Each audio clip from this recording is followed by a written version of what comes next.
Well, us Mainers might come across as biased when we say Acadia is the most beautiful national park.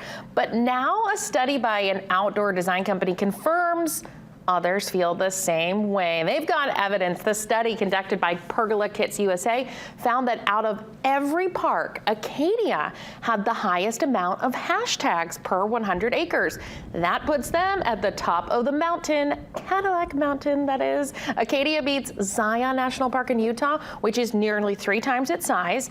Overall, the study found that there were more than 623,000 Instagram hashtags for Acadia. That's pretty cool. I've never been to Zion, but pictures are beautiful. Yes. But we know how beautiful Acadia is. To get that recognition, that's pretty cool. Yeah, pretty